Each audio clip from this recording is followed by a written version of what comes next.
नमस्कार। सोचिए, एक शब्द है फुटबॉल। लेकिन जब हम ये शब्द सुनते हैं तो किसी के दिमाग में एक गोल गेंद आती है जिसे पैरों से मारते हैं, तो किसी के दिमाग में एक अंडाकार गेंद जिसे हाथों में लेकर भागते हैं। तो आज हम इसी शब्द फुटबॉल के पीछे की दिलचस्प कहानी को समझने वाले हैं। ये सवाल तो बनता है ना? क्योंकि जब हम इन खेलों को देखते हैं तो ये एक दूसरे से बहुत ही अलग लगते हैं।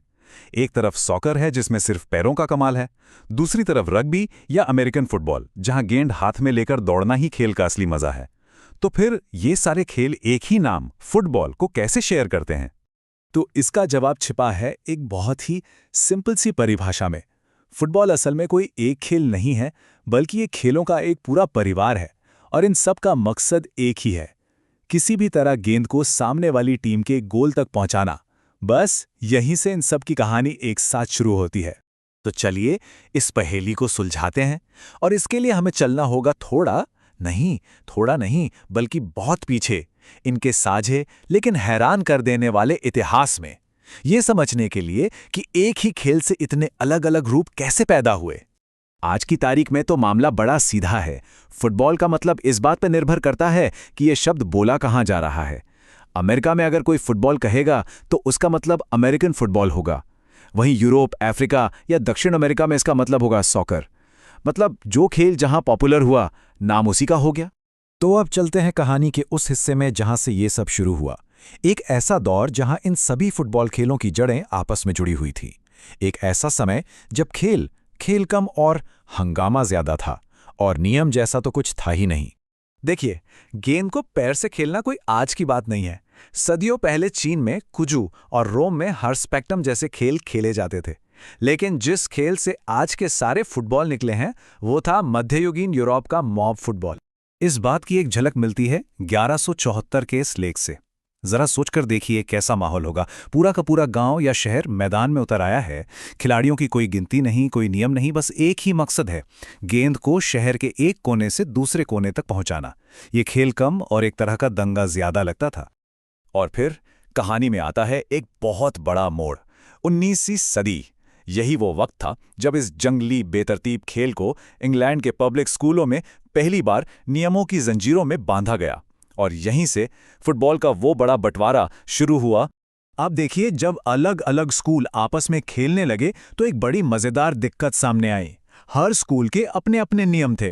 कोई कहता था गेंद को हाथ नहीं लगाना, तो कोई कहता था हाथ में लेकर ही भागना है। तो मैच हो तो कैसे हो। बस इसी जरूरत ने जन्म दिया फुटबॉल की पहली नियम किताब को। और यहीं से खेल दो हिस्सों में बंट गया। दो अलग अलग सोच, दो अलग अलग फिलॉसफी। एक तरफ थे वो जो कहते थे कि ये किकिंग गेम है, मतलब पैरों का खेल। और दूसरी तरफ थे वो जो मानते थे कि गेंद को हाथ में लेकर दौड़ने में ही असली मजा है, यानी कैरिंग गेम। और इसी कैरिंग गेम की आत्मा को जिंदा करती है ये मशहूर कहानी विलियम वेब एलिस की।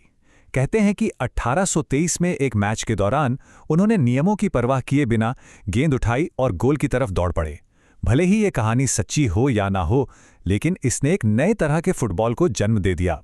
तो 19वीं सदी के इसी, कह सकते हैं, एक बिग बैंग से आज के कई मॉडर्न खेल पैदा हुए। और देखते ही देखते ये खेल अलग अलग रूप लेकर पूरी दुनिया में फैल गए और एक ग्लोबल फुटबॉल फैमिली बन गई। अगले कुछ ही दशकों में इस परिवार की कई शाखाएं निकली। सबसे पहले बना एसोसिएशन फुटबॉल, यानी आज का सॉकर, जिसमें हाथों का इस्तेमाल पूरी तरह बैन कर दिया गया।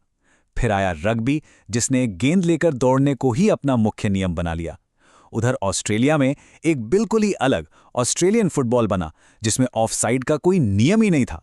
वहीं अमेरिका में रग्बी से अमेरिकन फुटबॉल निकला, जो कि ज्यादा स्ट्रेटेजिक था।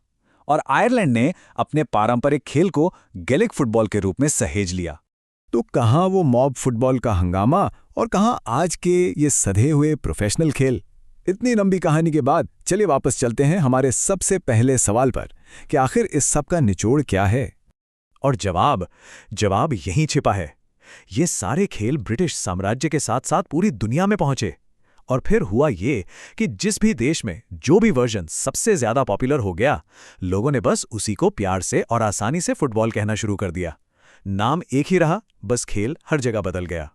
इस टेबल पे एक नजर डालिए। एक ही परिवार के होने के बाद भी ये खेल कितने अलग हैं। देखिए, एसोसिएशन और गैलिक फुटबॉल में गेंद गोल है, जबकि रग्बी, अमेरिकन और ऑस्ट्रेलियन फुटबॉल में अंडाकार। और हाथों का इस्तेमाल सब में कितना अलग है ना? कमाल की बात कि कैसे एक ही आइडिया अलग अलग जगहों पर जाकर पूरी तरह से अपना रूप बदल लेता है। तो आखिर में ये सवाल तो उठता ही है, फुटबॉल का ये सफ़र सिर्फ खेल के नियमों का सफ़र नहीं है, ये तो इस बात की कहानी है कि कैसे अलग-अलग संस्कृतियां और समाज खेल के जरिए अपनी एक अलग पहचान बनाते हैं और उसे दुनिया के सामने रखते हैं।